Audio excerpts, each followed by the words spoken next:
Hey, what's going on, everybody? I'm Leo Gonzalez, and welcome to the most conservative podcast in California. Happy Cinco de Mayo to all of you. Today, we're celebrating Cinco de Mayo like any good American would do, and that's with sombreros and some good old-fashioned American whiskey right here, guys. My trusty partner here, Jack Daniels, will be in the studio with me today since Lee Enochs is dealing with a little issue at home. We eat! Oh, things are gone. What are you doing? It's coming out of me like lava. Don't you fucking look at me! Lee, from all of us here at the studio, we hope you feel better, my friend. So, happy Cinco de Mayo to all of you.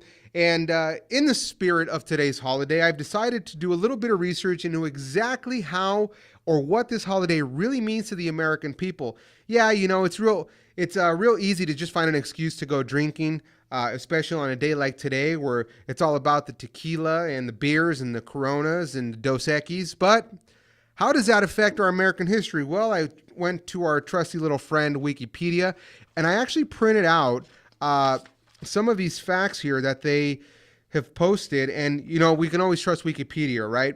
But there's something significant, you know, as a conservative and as a patriot of this country, I always look to see how the history of other countries actually had affected us. And this is what I found, guys. I'm going to read a little bit of the significance of what the Cinco de Mayo has meant for the United States. And this is straight out of Wikipedia, guys. The Battle of Puebla was significant, both nationally and internationally, for several reasons. First, although considerably outnumbered, the Mexicans defeated a better equipped French army. This was significant in that 4,000 Mexican soldiers were greatly outnumbered by the well-equipped French army of 8,000 that had not been defeated in almost 50 years. Talk about an underdog story.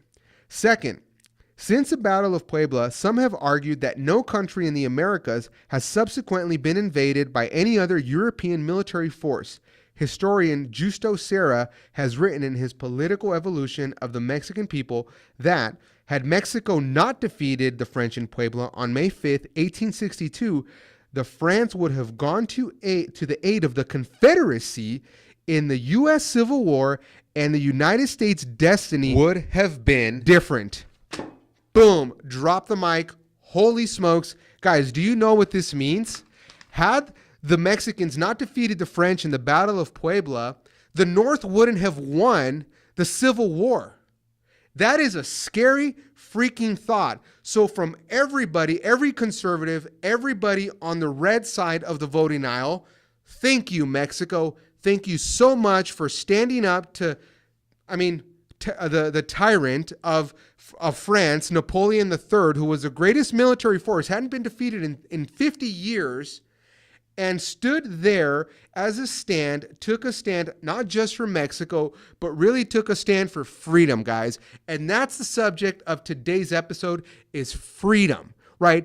As a conservative, I don't care what country it's in. When the people stand up to a military force, whether it's the government, whether it's outside invaders, doesn't matter. When the people stand up for freedom, that sends goosebumps down my freaking back, man. I got the chills right now. I'm so freaking fired up right now on Cinco de Mayo. You know what? Cinco de Mayo is an American holiday. Thank you, Mexico, for the Battle of Puebla. Thank all those Mexican troops in 1862 that stood in the front lines and defended freedom for the Americas. Thank you so much.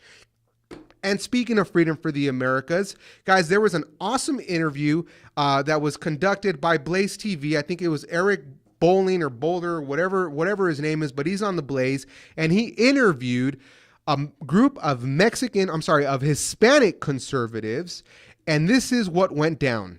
The reason why this group was created, most importantly, is to reach out to the Hispanic community already here.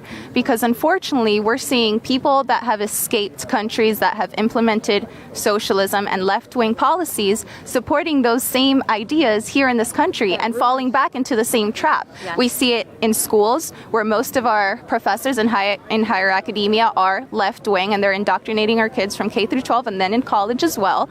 And unfortunately, we have to wake up the Hispanic community in Spanish, by the way. So, Univision, Telemundo, espero que estén mirando esto. Y América. Con Eric Bowling. And what? Con Eric Bowling. This show. Huge shout him out. Okay. I hope that they allow conservative Hispanics to freely speak on their platforms and present our ideas How likely is to that, the community. though? It's very unlikely, but if we call them out on it, I And think we hold them accountable, exactly. like here I think right now. I think they'll be. So who are we calling out? We're calling out Univision, Telemundo. Put some of us, Jorge Ramos? any of us, Jorge on a Ramos? Jorge Ramos. Put any of us on a live interview, live. Yeah, so it's You not hear these edited. people? Give us a Jorge, live interview. They want a voice on your network, Jorge. What do you Queremos say, un my chance friend? a hablarle a la comunidad hispana en español en sus plataformas y decirle a la comunidad hispana que están votando y apoyando las mismas políticas que los hicieron huir de sus países, aquí votando por los políticos demócratas. That is awesome. The conservative message is starting to expand because people are starting to wise up to the fact that as Hispanics, we didn't come to this country to really just be told what to do. If we wanted to do that, we could have stayed wherever the hell we were coming from. But now the message is expanding. The Democratic Party is not working in favor of the Hispanic culture and what we really want. I mean, you have it right here. Cinco de Mayo was a battle for freedom, guys. The Civil War was a battle for freedom. Human rights are human rights regardless of what country you stand in. So, in spirit of, Avengers Endgame coming out where Captain America finally said those magic words, Avengers assemble. God, if you guys haven't seen Avengers Endgame, you definitely have to check it out.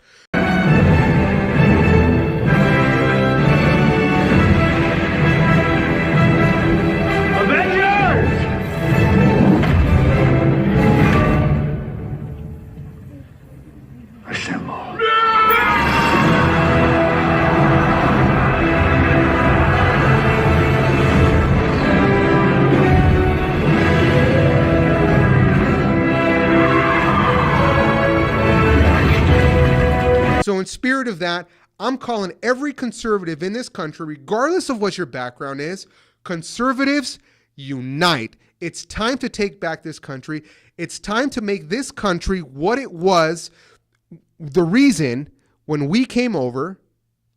And it's time to make this country great again. And with that said, guys, I do want to finish off this quick podcast, this quick message to you, and remind everybody that Lee Enochs will be debating Adam Kokesh, the leading libertarian presidential frontrunner for the 2020 election, in this very studio on May 26, 2016, so just a couple of weeks away. Lee, we're praying for a quick healing, my friend. We hope that you're doing better. Can't wait for this May 26th podcast. And guys, if I have one message for all of you out there, it's conservatives, assemble. Is that everyone?